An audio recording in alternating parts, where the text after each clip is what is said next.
Welcome to our Yurtiful Life podcast. In today's episode, we will be discussing our neurodiversity journey and how it has affected our life. Hey there, Yurties! Thanks for joining us today. For anyone new here, I'm Keegan. And I'm Sarah. We've been living a minimal off-grid lifestyle for over 10 years now. We have a large family and lots of experiences to share. So let's get to it. Welcome to Our Yurtiful Life.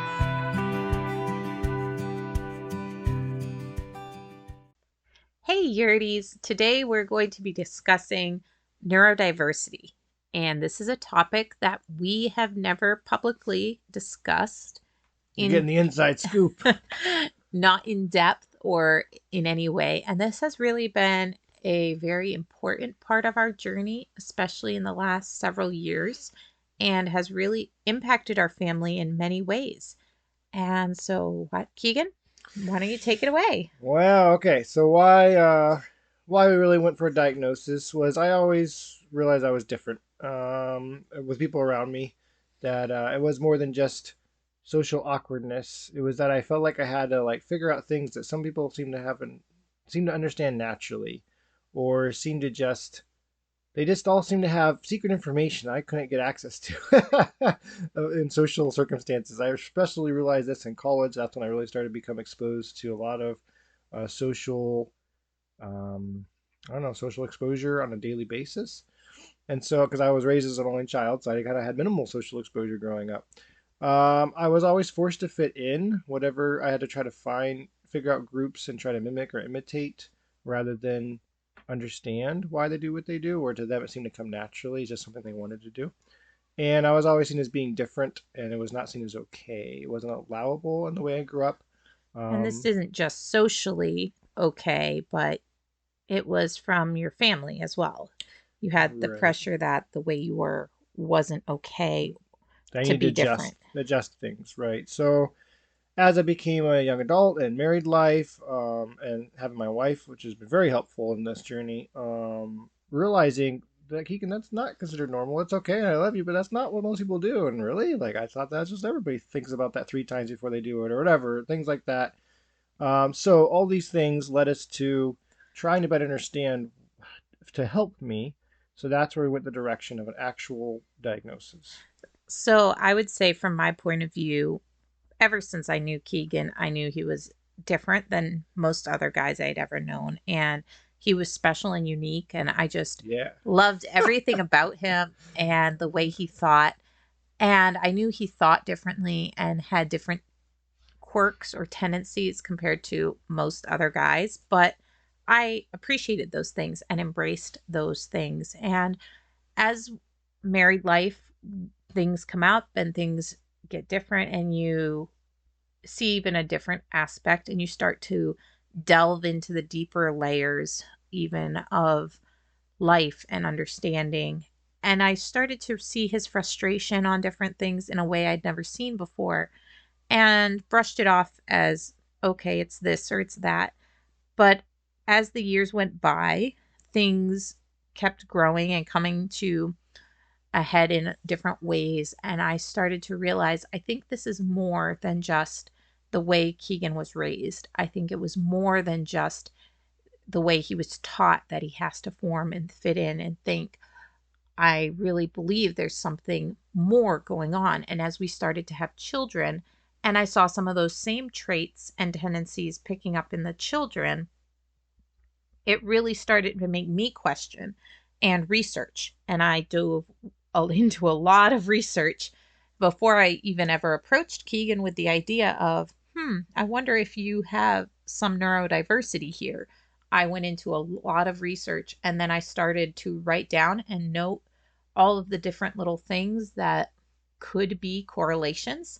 And so that when I approached Keegan, wife psychoanalyzed me. when I finally did approach him on could you look at this? Maybe, just maybe, you have some neurodiversity. And when we started, I already had a list for him of, these are the things I see that it make me suspect this, and maybe this helps to answer some questions. And all of it did point to neurodiversity. And so then we did eventually pursue getting an official diagnosis to confirm the suspicions. What were you going to say, hon? I was going to say that I, of course, was resistant to the idea at first because that would make me so different. And no, I can't be like that different. Like, it's just whatever. I didn't want to think about it. It was too hard. I already had my systems I created to try to cope and adapt. And that But is called masking. yes, And again, we were also realized that a lot of Keegan's resistance to diagnosis was his upbringing and his growing up and his parents telling him that it wasn't okay and they would talk down about people who were different, whether it be physically or mentally different. They didn't approve of those it things. was the norm. It was to be subpar, and that you're not going to be subpar because you're our child and you're a leader and you're going to be this and this and that.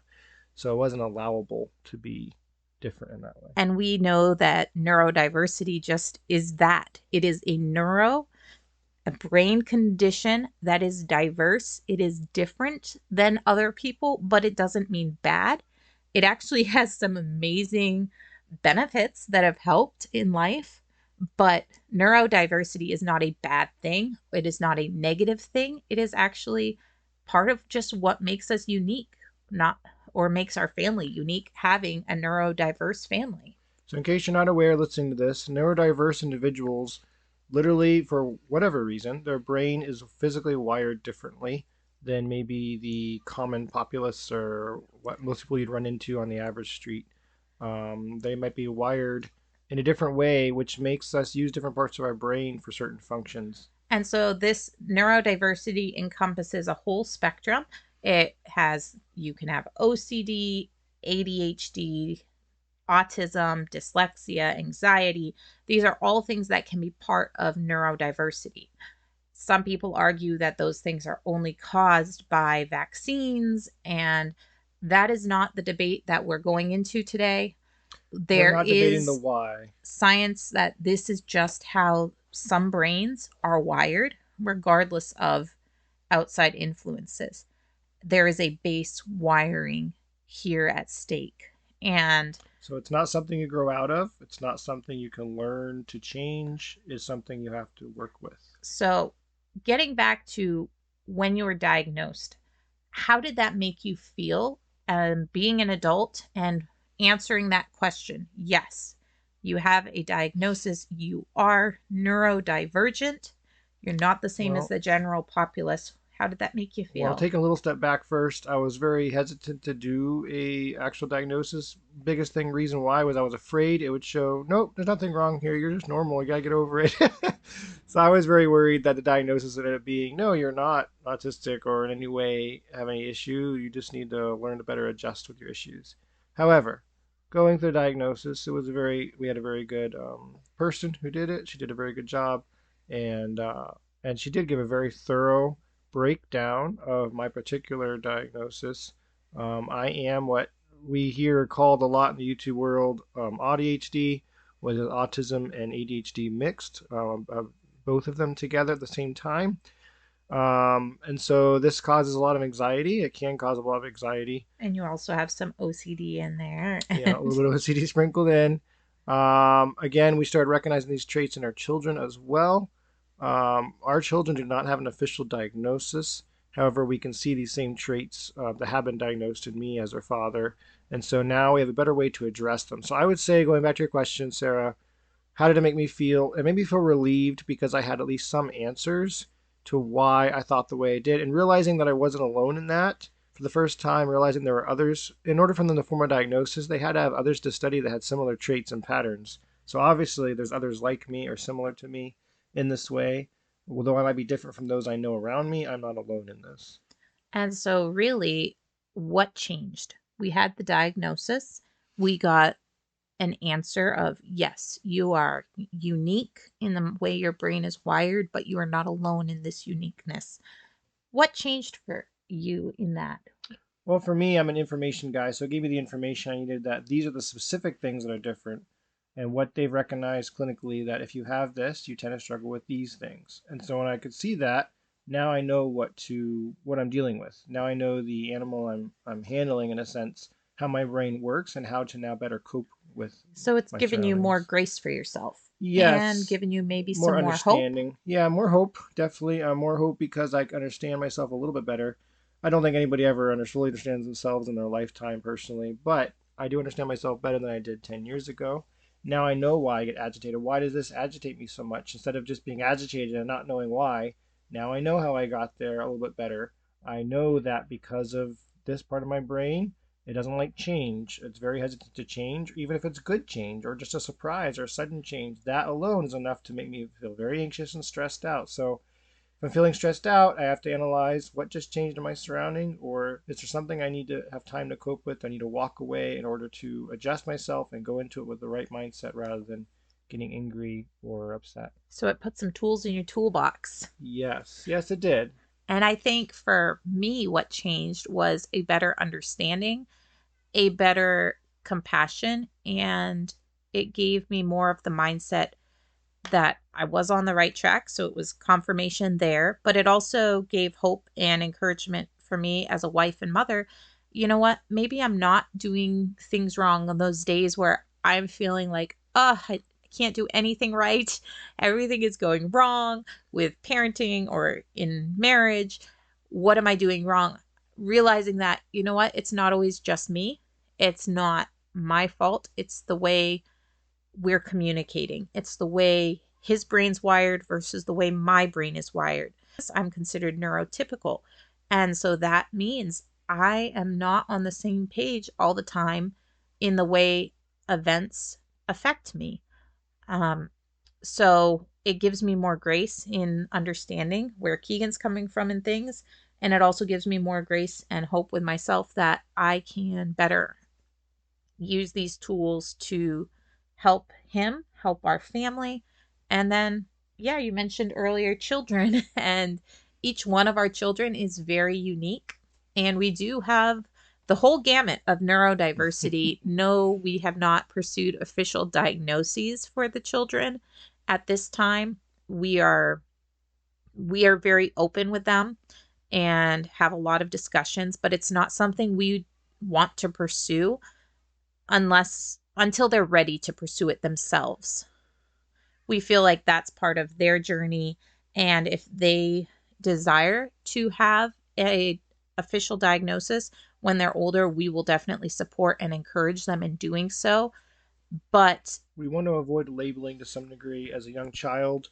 We don't want them to walk away with, oh, this is what I am, this is what I'm locked into, and they start growing and defining their mind around that diagnosis. however, we do have lots of discussions with them about, oh, that what you're doing right there, yeah, that's a lot like daddy and daddy's ADHD, or yep, that's a lot like OCD daddy has, and that's okay. We don't ever want to give it a negative to our children.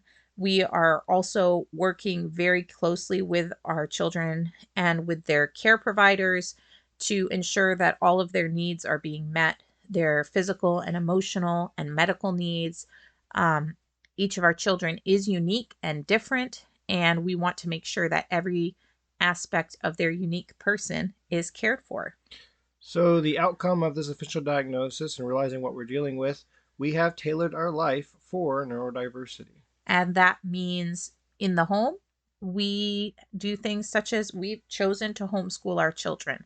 And we may touch on homeschooling in a future podcast in more detail, but a big benefit to us for homeschooling is that we are supporting each individual child's needs. One of our children really struggles to read with dyslexia.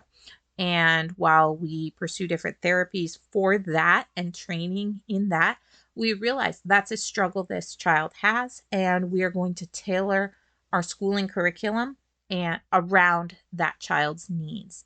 And another child really has some OCD tendencies and is very specific in the way they need to do school in order to feel fulfilled and to so we have a different way that we school that. And another child's very much ADHD and needs to have a lot of activity and bouncing from here to here to here because they cannot focus in the same way that traditionally you would teach and expect a child to focus. So, all that being said, homeschooling is a full time job for me. Ultimately, it's providing. It gives you what each child needs, and Right. it's setting them up where they don't feel stupid. They don't feel like I can't do this or overwhelmed. Just And because they're different, not because they're exactly, we stupid. have several teachers that I work with to help customize their schooling. And I found that to be extremely helpful to find teachers who have degrees in education who have been able to give me tips and advice and that monitor my children's schooling process throughout the year to make sure they're making the progress they need to meet. So, is it very intense for Sarah? Yes. Is it even more demanding than maybe most homeschooling moms might have to deal with? Yes. But that homeschooling allows the most flexibility to curtail for each child and their needs to be properly educated. And another aspect of tailoring our life towards neurodiversity means that we are able to tailor the therapy and support that each child needs. We've had one child who needed to go through speech therapy to help with some of their issues, and we found a great speech therapist to work with for that. And while another child was having similar things because we learned the skills and tools, that therapist even said, just do this at home. You've got this, you know, you have a support system in place. And if you need more help, I'm always here. And so that's been great to have, be able to tailor what each child needs through homeschool and the flexibility of that environment that we have. So that brings us to another point, limiting overstimulation. I want to pipe up here. If you're a non neurodiverse individual, If you're neurotypical, neurotypical listening to this may come across as something odd to you. What do you mean by overstimulation?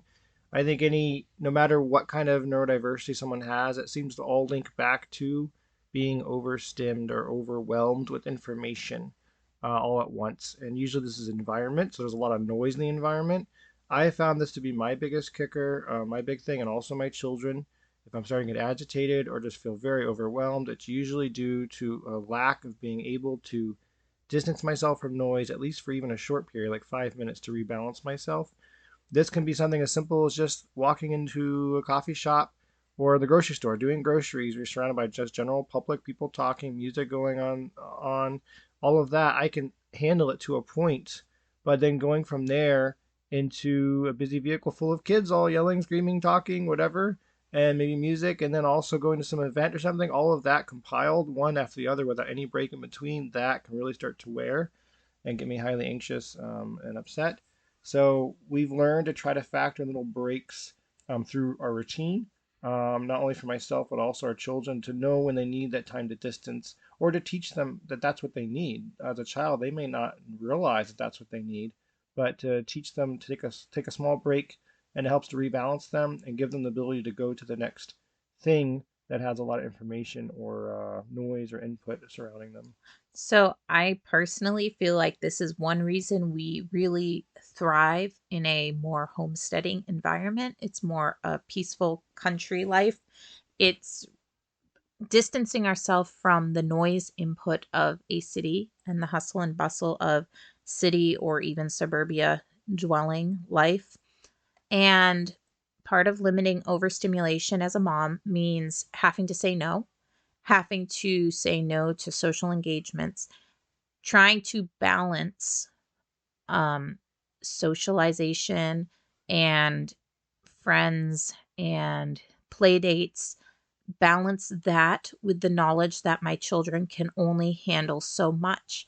And certain of my children can handle levels of stimulation more than other children, and having to balance that and walk the fine line. That is a challenge, but it's one that I readily accept and that we are pursuing. And sometimes avoiding overstimulation may mean not going out in public for 2 days and then prepping to mentally handle, okay, we can go out and we're going to go do this one thing and then we're coming home, or to have a routine, to have a plan of action.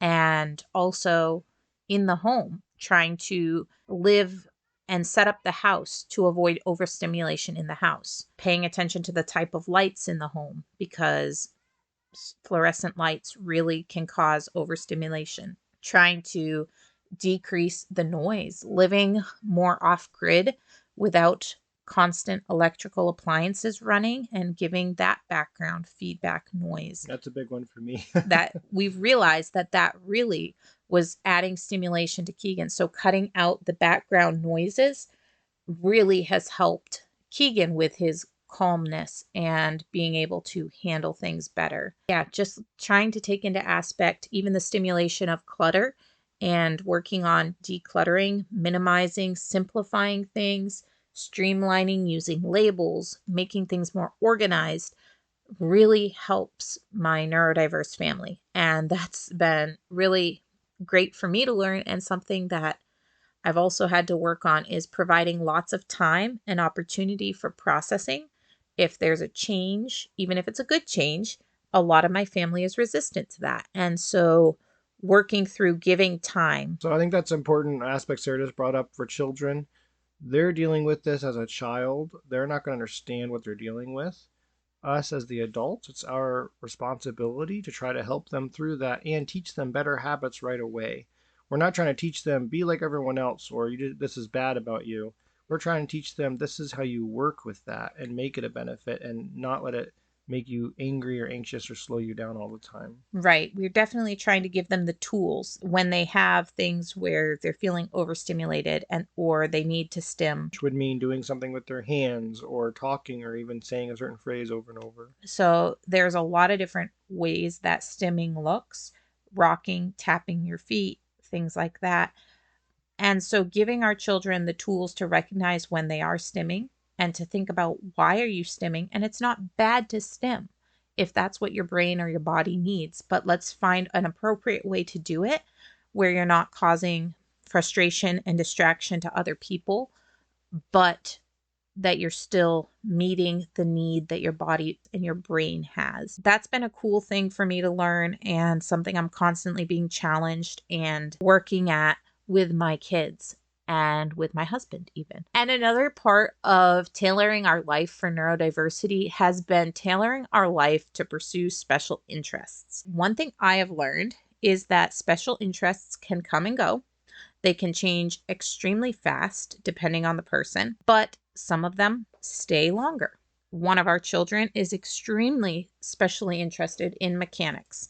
He wants to be like his father, and he is all in on mechanics. Another one of our children is all over the place with special interests. Currently has one that's stuck for over 6 months now. Mm-hmm. And that's been like, woohoo, we are sticking with this one special interest. But while that one has been a recurring theme, I would still say there have been at least half a dozen others that have come and gone and are in and out surrounding that one major special interest theme. And even for you, what are some of your special interests, past, present? Yeah, I go through. So I do have a mixture of both of that. I think auto mechanicking has been my biggest special interest that has stuck for a long time. So that's why we've made it into a business and something profitable to take care of our family. Homesteading. Homesteading has been a longer term special interest, but then I've had many different smaller, some that don't matter. There's like just informational interest, some that actually have some application later. They come up and I'm like, oh, I know how to do this because I studied this for 2 months when I had no reason to do it. Just that's how our brain works. I think, again, going back to our children, this diagnosis has allowed us to understand why they do what they do and to not try to kill or stifle those special interests or just say to them, well, why are you focusing on that? Like that has nothing to do with real life or that's not going to benefit you. But instead realizing they have to go through that. They need to figure that out on their own. So maybe allowing them to pursue that special interest in a healthy way that's not going to be destructive or drain down their life allows them to get it out of their system, if you will, and realize, kind of sum it up to themselves within a week or two as a child. That seems like a long time to them. Within 2 weeks, they just naturally, oh, I'm done with this. I've gotten to the limit I wanted to know about it, and I move on to the next thing. But you know what? They're not going to forget what they learned. They learned something in that area, and it may come up later in their life and be beneficial to them. We want to teach perseverance, but at the same time recognize their need to move on and just trying to teach them how to healthily transition and not just leave something completely dropped and open-ended and not tied off somehow. Right. Finish your projects and then also know when it is time to let go and move on. Yep. Another part of tailoring our life for our family and neurodiversity included is recognizing that diet and gut health does play a role in neurodiversity. Now, hear me out. Your diet and your gut health do not change the way your brain is wired completely. However, they do affect the way your brain functions and the way the rest of your body functions. And so, adding things such as probiotics, sauerkraut, kombucha, things of that nature have been beneficial for our family. Decreasing sugar. Sugar is a huge trigger point in our family. It really causes inflammation, which increases the symptoms certain of my family members experience. And again, I want to be very careful to protect our children's privacy and not, it's their story and their life, but at the same time, try to share information that can bring hope and encouragement to others out there. But cutting a majority of sugar out of our diet has been extraordinarily helpful. And our kids recognize that. Some of our children are at the point in maturity where they realize how sugar makes them feel negative. And so there are sugar It substitutes. can lead to depression. Some of our children experience direct depression in correlation to consuming sugar. And they understand that. And they understand that options such as stevia or even a coconut sugar can have less of an effect than a pure white sugar or Cane heavy sugar. carb diet. And so we have really been working with our doctor trying to figure these things out so we can provide a better health for our family. And really, that starts with the basic building blocks of what we're eating every day. And one reason, again, why we want a homestead is Yep. to bring in a healthier lifestyle, a healthier diet. And part of tailoring our life for neurodiversity has been living this Yurtiful life and living a purposely slower life that takes things a little bit slower than the normal pace. Homesteading kind of forces you to be back to the land and to go at the pace of the natural seasons and the animals' needs. It kind of forces you into a slower lifestyle, which I think is beneficial for autistic and ADHD individuals because we need a little bit slower pace. This modern, technologically advanced or full life really just demands things at such a high pace. It can be very hard for a neurotypical person to keep up with, let alone a neurodiverse individual. I think it causes a lot of anxiety and stress. So a way to de-stress and help to take away that anxiety is purposely living. Something else we found in our neurodiverse journey is the importance of routines for our family. We do also have a lot of flexibility in those routines, but even for the children, just knowing what to expect, when to expect it, for Keegan, knowing what to expect, when to expect it, has been a huge game changer. I didn't know how much the importance of having a meal plan written out and with a picture beside each day. It's actually a de-stressor. I think especially for children, adults learn to adapt to that with a mature mind. But when you're a child and developing, you're looking, and any child, no matter what kind of brain they have, any child is looking for dependability. They find safety and security in that. But especially an autistic or ADHD individual, they already feel insecure because of the way their brain thinks. So adding in any kind of security, such as the meal planning being something they know and can expect and depend on, they don't have to stress or have anxiety over that point. It's one less stressor in their life. So we have been finding some unique ways, but routines are very important, and to know what to expect and when to expect it when you're making routine changes to make them slowly over time. And I kind of touched on it a little bit before, but we've also found how minimalism and living a more minimalistic lifestyle has been so helpful for our neurodiverse crew. So auditory clutter and visual clutter are big types of input that to a autistic or ADHD brain can be overwhelming, especially if you're already stressed just trying to figure something out or go through something that most people consider mundane. So we really just wanted to share this aspect of our Yurtiful journey. And I'm sure it will come up more in future episodes, but something we've learned about more recently in the last few years, and something we've really been delving into, figuring out systems and routines that help our family, help our children. And it's something it was just time to talk about and time to spread awareness. So again, this is our opinions and our own personal journey. We're in no way trying to give medical advice or help you personally with a diagnosis. We just want to encourage you and give you hope that if you have some struggles, maybe going to a certified doctor in this area would be a wise step for you and help and to de-stress your life. As it definitely has brought a lot of hope and encouragement and healing to ours. Well, I think it's about time to wrap this podcast up. Please like, share, subscribe, and join our email list. And never forget, go out, dream big, and discover your own beautiful life.